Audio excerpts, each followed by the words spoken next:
Trump renverse la situation après que Poutine a frappé la Roumanie et que l'Europe est passée en alerte maximale ce vendredi 29 mai 2026 parce qu'un drone russe est entré dans l'espace aérien roumain lors d'une offensive contre l'Ukraine et a frappé un immeuble résidentiel à Galați, dans l'est de la Roumanie, une nation de l'OTAN. 2 personnes ont été blessées, les habitants ont été évacués en urgence et des chasseurs F-16 ont décollé pour protéger le ciel roumain. Alors que les dirigeants européens se sont empressés de condamner Moscou et de demander une réaction de l'Alliance, Donald Trump a résisté à la pression et n'a pas laissé les bureaucrates habituels imposer une guerre automatique contre la Russie.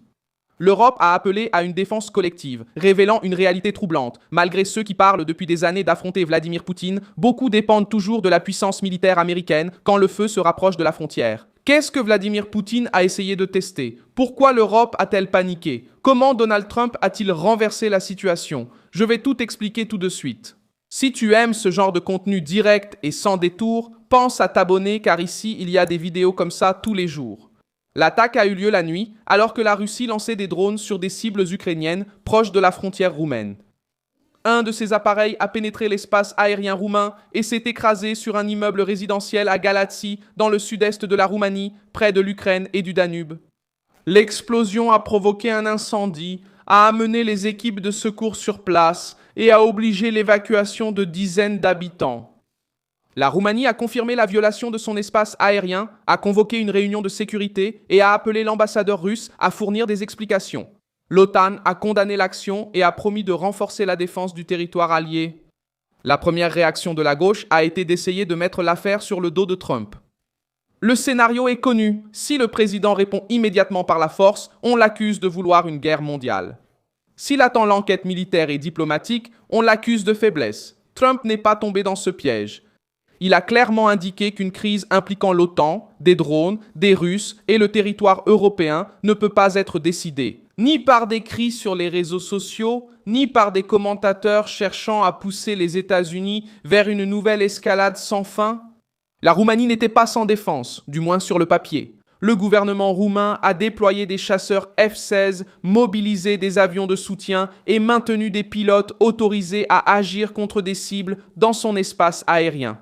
Même ainsi, le drone a atteint le bâtiment. Ce détail révèle que le problème ne relève pas uniquement de la volonté politique américaine. Le problème, c'est la capacité réelle de l'Europe à défendre son propre ciel contre de petits drones, des trajectoires confuses et des attaques qui se produisent à l'aube près de zones civiles en plein territoire de guerre d'usure. C'est là que Trump renverse la situation. Il n'apparaît pas en courant pour promettre un chèque en blanc. Il ne transforme pas l'article 5 en un titre alarmiste.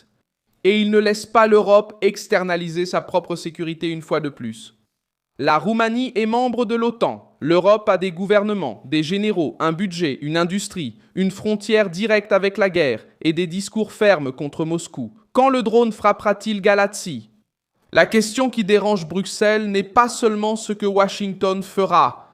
La question est: pourquoi le continent qui parle d'autonomie stratégique doit-il encore attendre la Maison-Blanche pour savoir jusqu'où il peut aller?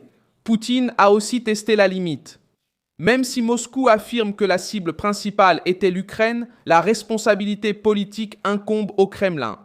La Russie sait que des attaques près de la frontière de l'OTAN comportent le risque d'une escalade. Ils savent que des drones peuvent dévier, tomber, traverser les radars et atteindre le territoire allié. En maintenant cette pression sur la rive du Danube et sur les villes ukrainiennes proches de la Roumanie, Poutine teste la réaction de l'Alliance. Et il observe qui réagit avec fermeté, qui réagit avec peur et qui essaie d'utiliser l'incident pour attaquer Trump. L'Europe a paniqué en réalisant l'ampleur du problème, qui dépassait de simples débris en terrain découvert. Il y a eu un impact sur un immeuble résidentiel à l'intérieur d'une nation de l'OTAN. C'était un rappel brutal que la guerre entre la Russie et l'Ukraine touche déjà à l'architecture de sécurité européenne. Trump, lui, n'a pas suivi la chorégraphie du désespoir.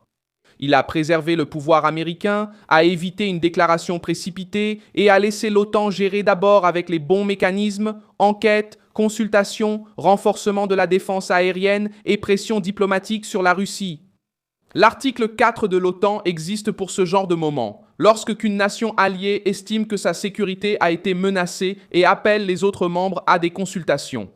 L'article 5 est un autre niveau, car il concerne la défense collective après une attaque contre un membre de l'Alliance. Trump maîtrise ce chaos parce qu'il sait que la différence entre consulter des alliés et entrer en confrontation directe avec une puissance nucléaire est gigantesque. Un vrai leadership ne brûle pas les étapes pour plaire aux médias. Marco Rubio montrait déjà une ligne plus réaliste. Les États-Unis peuvent aider lorsqu'il y a une chance de résultat, mais ils ne veulent pas rester coincés dans des réunions interminables qui ne changent rien sur le terrain. Washington n'a pas besoin d'abandonner la Roumanie pour éviter l'hystérie, ni de déclarer la guerre pour démontrer sa force. Trump oblige l'Europe à assumer ses responsabilités tout en maintenant la puissance américaine comme un instrument de pression et non comme un bouton automatique entre les mains de bureaucrates étrangers. La réaction de l'OTAN montre aussi que cette affaire devrait conduire à renforcer la défense, surtout contre les drones. Galati a exposé une faille pratique. Détecter ne signifie pas neutraliser. Faire décoller un chasseur ne résout pas tout lorsque la cible est petite, rapide et peut tomber dans une zone urbaine. La prochaine exigence concernera de meilleurs radars, une défense aérienne à courte portée et une coordination plus rapide entre la Roumanie, la Pologne, les pays baltes et les autres membres en première ligne. Entre la Roumanie, la Pologne, les pays baltes et les autres membres de la ligne de front. La guerre moderne n'attend pas de beaux discours. Elle teste l'équipement, la préparation et le commandement. La comparaison la plus importante vient de la Pologne en novembre 2022. Lors de cet épisode, une explosion a tué 2 personnes à Przewodów, près de la frontière avec l'Ukraine, et beaucoup se sont empressés de blâmer directement la Russie. Par la suite, l'enquête a indiqué que le missile provenait probablement de la défense aérienne ukrainienne lors d'une tentative d'intercepter une attaque russe. La leçon a été dure. Lorsque l'OTAN agit dans la précipitation, elle peut transformer une tragédie en erreur stratégique. Trump connaît bien ce genre de piège. C'est pourquoi, dans le cas de la Roumanie, la réponse doit être ferme envers Moscou, mais fondée sur des faits. La pression contre Poutine ne passe pas par le spectacle. Elle peut venir par un renforcement militaire sur le flanc Est, une défense contre les drones, des sanctions plus ciblées, un partage du renseignement et une augmentation du coût pour chaque violation de l'espace aérien allié. C'est cette logique qui intéresse les États-Unis. Empêcher que la Russie banalise la chute de drones sur le territoire de l'OTAN sans permettre à l'Europe de transformer chaque incident en prétexte pour que Washington assume seul le plus grand risque. Trump renverse la situation parce qu'il empêche que le récit anti-Trump utilise la Roumanie comme prétexte pour 2 mensonges en même temps. Le premier mensonge consiste à dire que la prudence est une faiblesse. Le second consiste à prétendre que l'Europe peut affronter Poutine seule, tout en attendant la réaction des États-Unis. Le drone à Galate a frappé la Roumanie, blessé des civils et effrayé l'OTAN. Trump n'a pas besoin de crier pour diriger ce jeu. Il doit garder la Maison-Blanche à l'écart de l'hystérie, maintenir l'alliance sur la voie d'une réponse calculée et préciser que l'argent, les soldats et la puissance des États-Unis ne seront pas mobilisés par la panique européenne, mais par l'intérêt américain. Je suis Milson Alves, global, internationaliste, et mon objectif est de vous tenir bien informés, en toute vérité, chaque jour. Les liens des actualités se trouvent dans la description de la vidéo. Laisse un like sur cette vidéo, abonne-toi à la chaîne et à la fin, jette un œil aux commentaires pour être encore plus impliqué dans la communauté Milson Alves.